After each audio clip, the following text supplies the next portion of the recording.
welcome back, guys. So, I got a really fun war video for you guys today. This one's actually against my former alliance, GOM.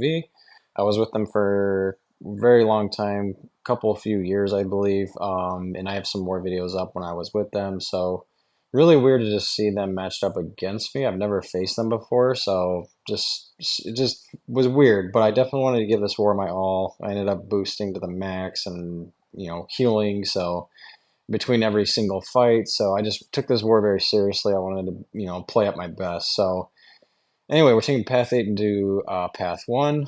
So this Nova is here because he gains buffs very easily. And when he gains, I believe it's three of them, he starts gaining Furies. And then those special attacks just eat through your block. So you saw in that first special one that I blocked, it did quite a bit of damage. Now in questing and just normal situations, I'm very comfortable dexing that special attack, but in war, I just wanted to make sure that I didn't get clipped by it, so I went ahead and blocked through it. Now, if you guys remember when I talked about the Omega Sentinel and Magneto synergy, this one's it's very underrated, very powerful. It gives Magneto extra charges, it can help his damage output. So when you have Magneto awakened, and then you also win a fight against a metal champ, and then you have the Omega Sentinel synergy, you're gonna get all the way to 10 charges off of one fight. So that's what happened there.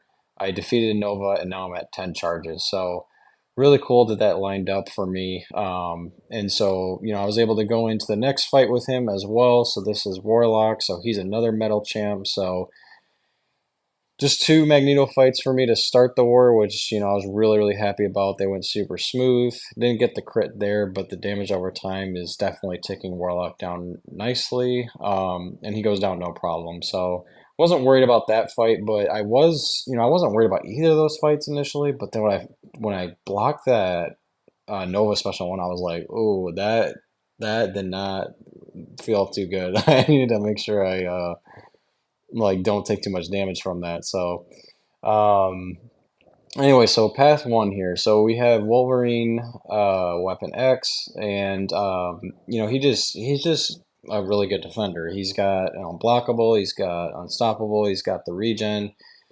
You can't really, manipulate his regen on this node. So we're using Mega Sentinel. Now she'll shut down the regen immediately with her heal block pre-fight, and then of course with the global, once we get that going, it's gonna place the passive on him and then shut that down. So I just wanted to get as many debuffs on him as possible, and then I just the AI got a little bit weird here for me, So when he goes in this mode, he's very aggressive, which we know. But then, he just kind of backed up and sat for a second, and then I went to, just get aggressive and start intercepting again, and then he throws a special as I was going in. So kind of annoying, but it is what it is. But now, from here the fight's very straightforward and easy because he's just going to be very aggressive. He's going to throw specials, and it's going to make it a lot easier for me to get my in. So next one we have is Shuri here. So this fight here, I took this a lot last season when it was a different tactic, and I was using Crossbones with the Red Skull synergy because he's immune to buffet. And it was just a nightmare fight. I hated it. I actually died a few times to it just off of her special attack damage through my block alone. It was just really, really annoying. But with Omega Sentinel this season, this fight is a lot more straightforward. The reason being is because with the tactic, Omega Sentinel can, well, for one, she just applies the heal block very quickly. So right here, I apply it. Now, once I get the tactic going and the passive heal block on, I'm going to be able to bypass miss. So that makes her untouchable a lot less intimidating. It really just cancels it out completely. So in this fight here, I got very lucky. I mean, she's just cooperating. She's throwing her special attacks. There's not a lot for me to worry about once I get the heal block up. So as soon as this, I get the passive up, so right here you'll see that I have the passive heal block on. Her untouchable does nothing. So I'm able to still hit her. I'm not missing.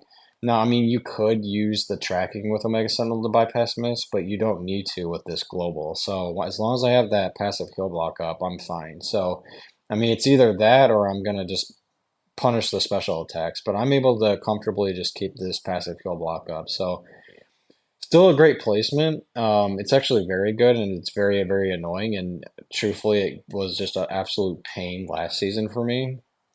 But just because, of how well Omega Sentinel works with this global and how easy she can apply the heal block, it just kind of nerfs the fight. So I totally, totally get why they put her here. It's if you guys want to even go back and look at my videos on the previous war season, like I died at least three, four times to this fight, and it wasn't even a hard fight ever. It was just a long fight, and I took a lot of block damage. So really good placement there, but just thankfully Omega Sentinel, she takes care of it really well. So here we have Fury. So this one is knockdown. So he's going to go debuff immune when you knock him down. Now the reason why he's placed here is mainly because of his second life. It's not his first life, but the second one is just it makes him very annoying because he's stun immune.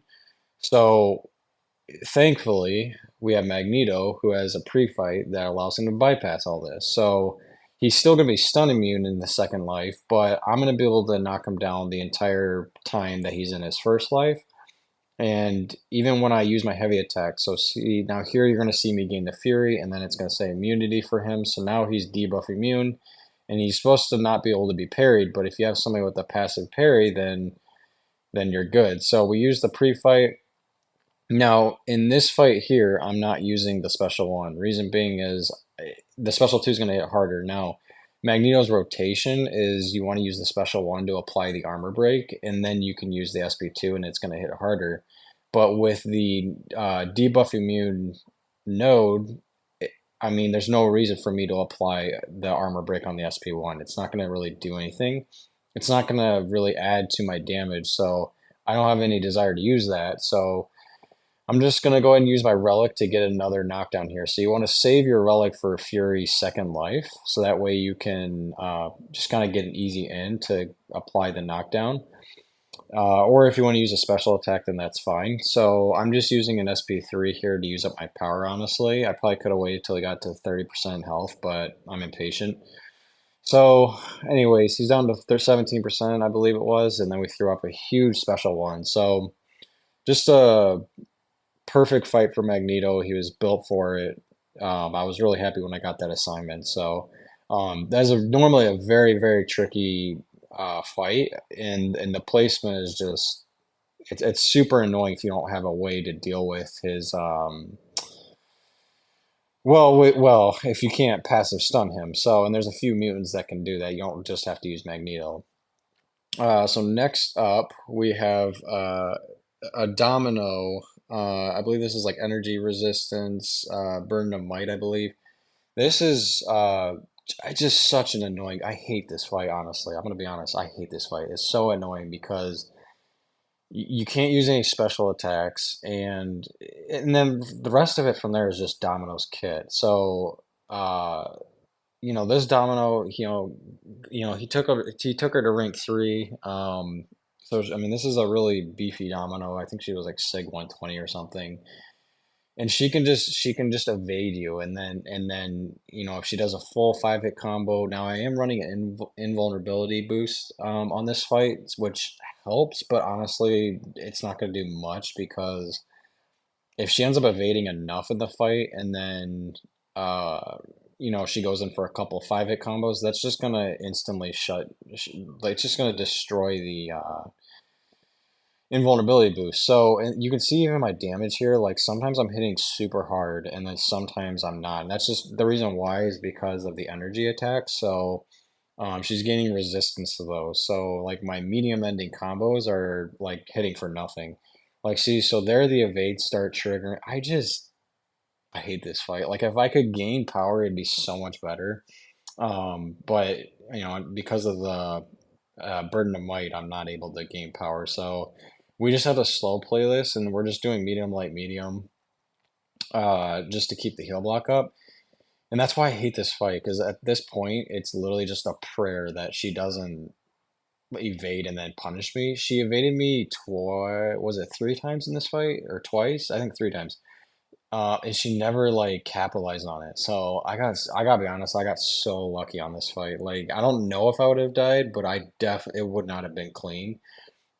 I might have even died. I don't know. I mean, she evaded a lot. So again, it just is medium, light, medium. Apply the heal block and hope she doesn't evade. Like there's really nothing else to this fight. So I'm waiting this one out. Just I'm baiting SP1s, SP2s, whatever I have to bait out to get through this fight. And every single time I go for that second medium, I'm just like, please don't evade. But see right there, like she evaded. And then she didn't punish me, so I was like, all right, cool. Like that, I got lucky on that one. I got so lucky. Honestly, I probably should have died on this fight, but and it is Omega Sentinel. She's a tech. She's a robot. Blah blah blah. So I don't. Maybe I wouldn't have died, but like I feel like I should have. So anyway, I think this fight's about over. I mean, we get through it and really clean too. But it's just had she punished those off the evades, we would have been screwed. So anyway, I have a couple more fights. So this one is NTW, and she is, I believe, so I fought her in EQ, and then I did do a couple of duels with Ultron, and I think if you like intercept her, she places an incinerate. Maybe I don't remember, but anyway, she this is a great placement because I think she places the incinerate if you like intercept her. So being stun immune, it's like kind of your biggest way in is just to bait heavies or specials or intercepts. So yeah. That's like that's exactly what's happening. So you'll see the incinerates being placed. I think that's just from the global though. I have no idea how this fight works, man. I'm gonna stop trying to act like I do, because honestly, this fight I just kind of blitz through it and hope for the best. But I am comfortable with baiting her SP1 and then dexing it and just not getting clipped by it. So I didn't want to see the SP2. I just practiced and dueled the SP1, and I was like, all right, we're just gonna bait that out. But Ultron works super well, placing a lot of debuffs, and then he didn't get the global up, shut down the healing.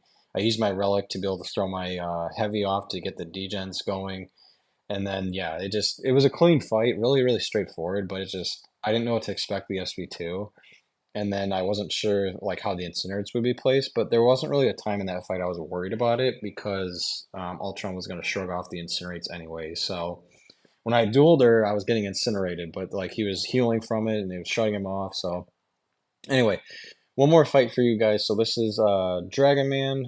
This one is it has a falter note on it, and then he's also going to uh, use less power whenever he uses a special attack. So he can basically just spam specials, and then Dragon Man, he has the passive power gain. So this fight can just go south very quickly with how much power he's getting.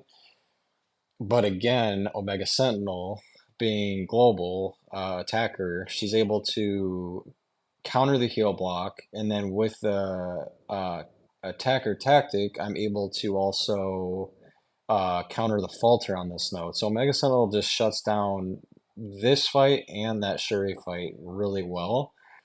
Now, the only thing I was actually worried about in this fight the entire time is if he turtles up and then doesn't throw a special attack, and then he ends up getting to an SP3. And there was at least one time in this fight where I think that just almost became a problem, but thankfully it wasn't. But that was my biggest concern is how do I counter that? So you'll see right here I have falter on me and I'm not missing. I don't have the tracking debuff applied to him to counter that. It's just from the global. So here I threw a special two. Honestly, that was a mistake. It doesn't cost me, but it's a mistake. I should not have thrown that. I should have baited his special out before I threw mine off, but I didn't. So here I have a falter on me, but I'm not missing. I don't really care about that. Now, this right here is where I start freaking out because I'm like, dude, if this guy doesn't throw this special, he's about to get an SB3. I think I had an invulnerability boost active, but I don't, as of right now, just, doing a voiceover for it, I have no idea if I did. So that would have been awful. So anyways, guys, that is pretty much gonna do it for this video, though. So we ended up winning the war, but GG's to GOMV. Really cool to face them. Um, yeah, it was just a really fun war. I had to go all out for this one, but it was a lot of fun. So best of luck to them in this season. We have one war left. But yeah, that's gonna do it for this video. Catch you guys in the next one. See ya.